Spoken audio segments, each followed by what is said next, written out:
pokoknya banyak, begitu saja. Nah inilah, kita jangan membatasi, kita berteman kepada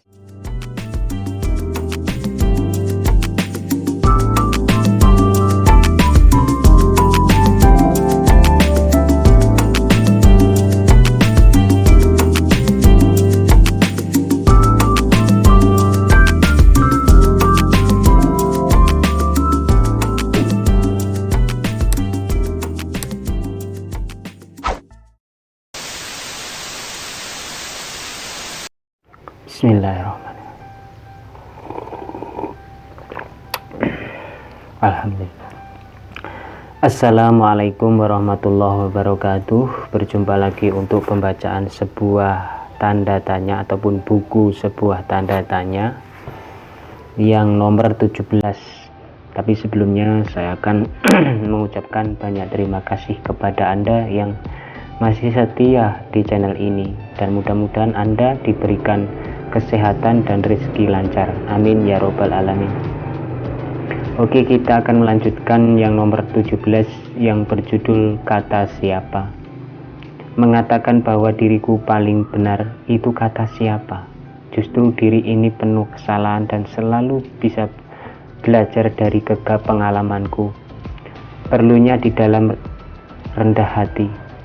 Kata siapa karyaku sudah banyak, menurutku ini masih sedikit dan belum ada apa-apanya dan masih berkurang banyak pokoknya. Dan kata siapa kalau karangan ini tidak masuk akal?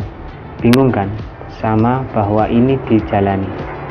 Dan kata siapa kalau ini pembodohan publik, pansos ataupun adu domba? Justru ingin dengan ini kita bersatu dan damai. Terakhir, kata siapa ini semua tidak ada tanggung jawab, bahkan langsung dari penulisnya. Ini penanggung jawabnya saya sendiri. Begitulah. Untuk judul yang kedua adalah belum tentu. Kalau cuman menebak-nebak tak bisa dikatakan baik dan benar. Dan kalau hanya menebak saja, semua orang bisa asal waras dan tidak koplak, gila, edan dan sebagainya. Belum tentu seseorang dilihat penampilan terus hatinya sesuai. Oleh sebab itu kita jangan melihat dandanannya pada orang.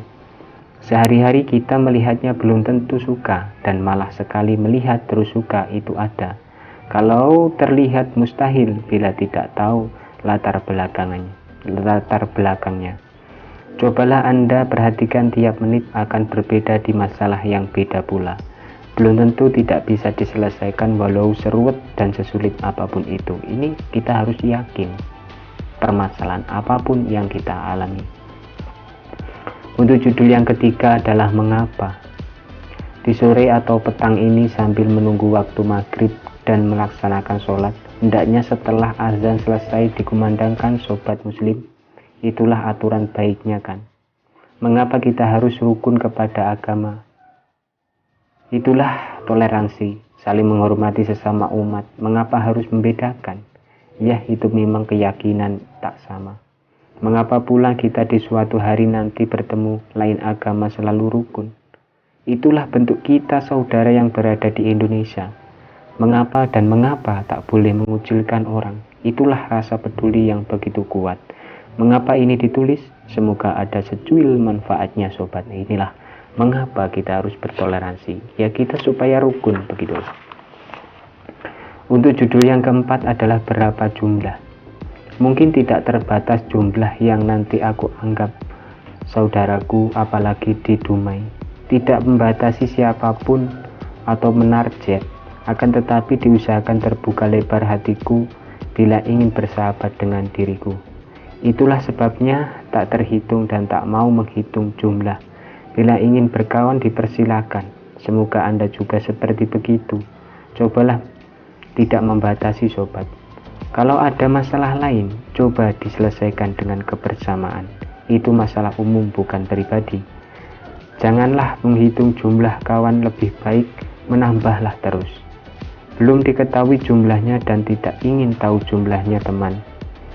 Pokoknya banyak, begitu saja. Nah inilah, kita jangan membatasi. Kita berteman kepada siapapun dan jumlahnya berapa. Tapi hati-hati, musuh satu itu mengalahkan dari 1000 kita, 1000 sahabat begitu. Untuk judul yang kelima adalah mengapa terjadi. Kejadian menyedihkan kalau yang dihindari malah terjadi datangnya. Dampak negatif yang rusuh membuat hati tak tenang, membuatku seakan emosi dan mau marah. Tapi ini dilakukan tiada gunanya. Berpura-pura baik terhadapku itu membuat renggang persahabatan kita. Urus diri sendiri kalau sudah dianggap tertata, maka urusilah orang yang belum benar di muka umum. Selayaknya telah dihadapinya dengan penuh rasa semangat kita. Biarpun sudah terjadi, tapi masih punya waktu untuk menghadapinya.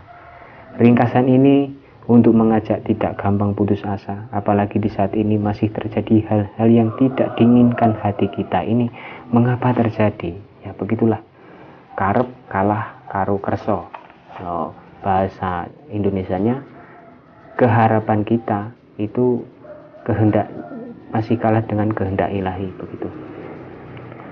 Untuk judul yang keenam adalah kurang lagi. Masih banyak kurangnya, sebabnya adalah masih terlalu banyak yang harus ditulis. Tiada batasnya ternyata omongan masalah kehidupan. Kurang lagi dan kurang lagi, walaupun begitu aku rasa akan dijalani. Sama dengan seseorang yang mempunyai sifat yang kurang, udah punya ini itu masih saja kurang. Sulit kalau kehidupan cukup, kecuali kalau orang itu qanaah. Siapa dan sampai kapan kita selalu saja kurang dan belum lengkap? Inilah pertanyaan yang sulit dijawab, biar waktu yang menjawabnya. Rasa kurang lagi kalau saja menghantui kita, dapat kita selami apa saja masalah penting yang dianggap perlu dan sangatlah penting. Ini kalau menuruti kurang ya kurang lagi dan kurang lagi begitu. Untuk judul yang ketujuh adalah siapakah itu. Walaupun kita tak kenal secara darat ataupun langsung, tidak masalah. Yang penting kenal namanya dan mengetahui video orangnya. Hanya sebatas itu dan dialami tiap hari. Siapakah dirimu, diriku, dan dirinya? Tentu sebelumnya tidak mengenali secara nyata. Sering kan itu terjadi, memang kenyataannya begini. Siapakah itu? Yang smart, kreatif, dan edukatif. Bahkan dibanggakan akan bisa kita kenal kalau bertemu langsung. Tapi apa daya hingga saat ini masih berjauhan. Ingatlah siapa dirimu dan juga siapa diriku. Semua insan biasa, lebih baik kita saling kenal walaupun hanya online di media apapun. Cukup itu saja sobat. Ini siapakah itu? Siapakah dia dan siapakah dirinya? Mungkin itu saja yang dapat saya sampaikan, kurang dan lebihnya mohon maaf yang sebesar-besarnya.